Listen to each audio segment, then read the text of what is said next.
prepare your fabric strap or webbing.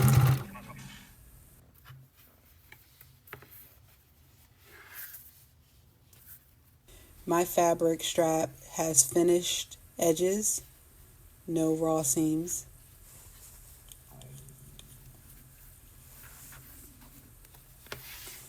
Also, my strap is 61 inches by 1 inch. The hardware I'm using is a 1-inch slide buckle along with a 1-inch swivel clasp.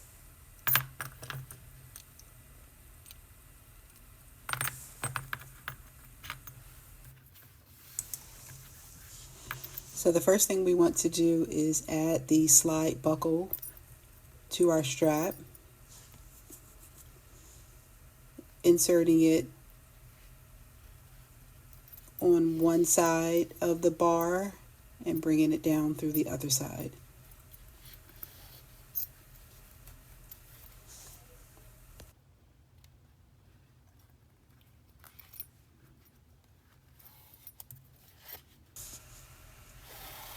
Now we want to slide the strap through the buckle, ensuring that it works properly. Now we want to add our swivel clasp to the end of the buckle, bringing the strap through.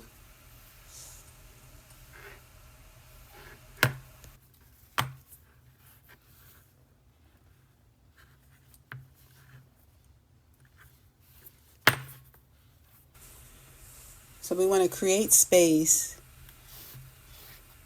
exposing the bar that's in between the buckle by pulling up our fabric strap. We want to feed the end of the strap to the left of the bar that's inside the buckle.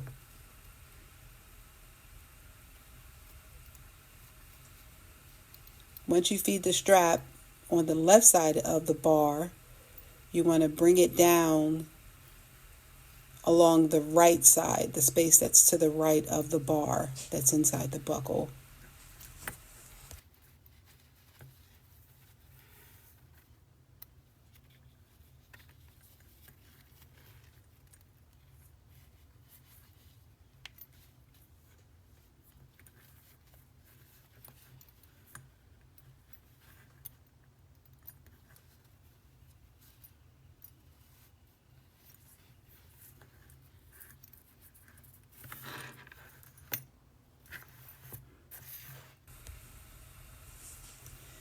Once you've fed the end through the buckle, you want to fold it down so that it encloses the center of the bar. Clip or pin that part into place while you do a test to ensure that the strap is flowing correctly through the buckle.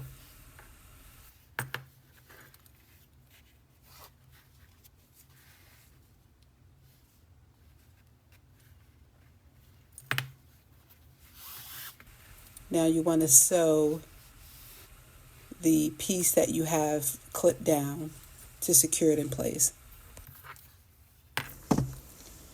Now that we've secured one end, let's finish the other side. I'm pulling the strap through the buckle to shorten it to make it easier to work with. Now we are at our opposite end. We want to add our swivel clasp to the end of our fabric strap, noting that the fold should be on the wrong side or the inner side of the strap. And here we want to sew.